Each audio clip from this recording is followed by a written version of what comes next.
স্ক্রিনের উপরে যে মেয়েটাকে দেখতেছেন, মেয়েটার নাম আনোনা। মেয়েটারে খুব সুন্দর পরিপাটি ড্রেস পরাইয়া জর্জিয়ার একটা রাস্তায় দাঁড় করে দেওয়া হয়, আর দূর থেকে বিভিন্ন হিডেন ক্যামেরা দিয়ে পুরোটা ভিডিও রেকর্ড করা হয় যে তার সাথে আসলে কি হয়। দেখা যায় বিভিন্ন মানুষ এসে বারবার তাকে জিজ্ঞেস করতেছে, বাবু তুমি কি হারাই গেছো, তোমার আব্বু আম্মু কোথায়, তুমি কি এইখানেই থাকো, মানে এইসব তাকে বিভিন্ন ধরনের কনসার্নিং কোয়েশ্চেন জিজ্ঞেস করতে থাকে, আর মোট কথা তাকে বিভিন্ন প্যাম্পার করা হয়।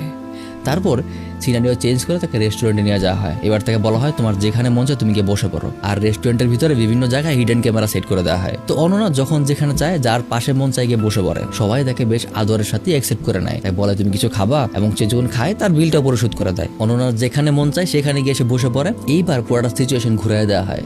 অনন্যাকে এবার তার মেকআপ করে তার চেহারার মধ্যে একটু ময়লা দিয়ে দেওয়া হয়, একটু একটা অপরিষ্কার লুক দেওয়া হয়, আর জামা কাপড় চেঞ্জ করে তার ময়লা জামা কাপড় দেওয়া হয়। তারপর সেম জায়গায় তাকে আবার দাঁড় করা দেওয়া হয়। এইবার দেখা যায় একটা সিঙ্গেল মানুষও তাকে জিজ্ঞেস করতেছে না যে বাবু তুমি হারাই গেছো, আমার আব্বু আম্মু কোথায়, নো ওয়ান। তারপর তাকে আবার রেস্টুরেন্টে নিয়ে যাওয়া হয়। রেস্টুরেন্টেও এবার যখন সে কারো পাশে বসতে যাবে, মানে ওয়েলকাম তো করেই না, মানে ভালো কিছু তো বলেনি, উল্টা আরো তাড়ায় দেয়। একজন তো নিজের ব্যাগটা টানতে সরায় দেয় যে ইনকেস হয়তো এটা চোর চুরি করে নিয়ে যায়, আর একজন তার রীতিমতো ওয়েটারকে ডেকে বলে যে মেয়েটা রেস্টুরেন্ট থেকে বের করে দিতে। তো এই ধরনের ব্যবহার সে পাওয়ার পর মেয়েটা আর এক্সপেরিমেন্টটা কন্টিনিউ করতে পারে না, ও রেস্টুরেন্ট থেকে কাঁদতে কাঁদতে বের হয়ে যায়। সে অবাক হয়ে যায় যে একটু আগে এই জায়গার মানুষগুলাই তাকে কি পরিমাণ আদর করতেছিল, আর জাস্ট তার জামা কাপড় চেঞ্জ আর চেহারার মধ্যে একটু ময়লা লাগার কারণে তার প্রতি মানুষের ব্যবহার একদম সম্পূর্ণ চেঞ্জ হয়ে যায়।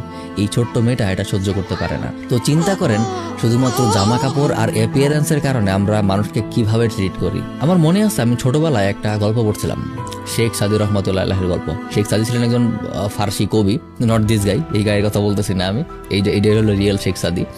তো শেখ সাদি খুব সাদামাটা জীবনযাপন করতেন, মানে খুব হাইফাই জামা কাপড় পরতেন না, অনেক ভালো গেট আপ নিয়ে থাকতেন না, নর্মাল একদম। তো উনি একটা অনুষ্ঠানে একবার যায় যেখানে খুব বেশি মানুষ তাকে চেনে না, যেহেতু তার জামা কাপড় খুবই সাধারণ, এই কারণে তারা খুব ভালো মতো ট্রিট করা হয় না। পরবর্তীতে তিনি আবার একই অনুষ্ঠানে জয়েন করেন, কিন্তু এইবার তার জামা কাপড় সম্পূর্ণ চেঞ্জ করে ফেলায়। এইবার উনি একদম গুছায় পরিপাটি হয়ে অনুষ্ঠানে যায়, আর তারপর তার ট্রিটমেন্ট একদম সম্পূর্ণ চেঞ্জ হয়ে যায়। তার এবার বিশাল খাতির যত্ন করা হয়।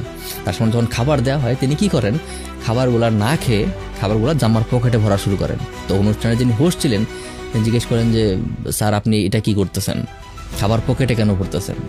বলতেছে যে আমি তো আসলে খাবার ডিজার্ভ করি না, আমার জামা কাপড়ই খাবার ডিজার্ভ করে। কয়েকদিন আগে আমি আসছিলাম এখানে, আপনি হয়তো চিনতে পারেন নাই, জাস্ট জামা কাপড়ের জন্য আমার ট্রিটমেন্টটা ডিফারেন্ট ছিল।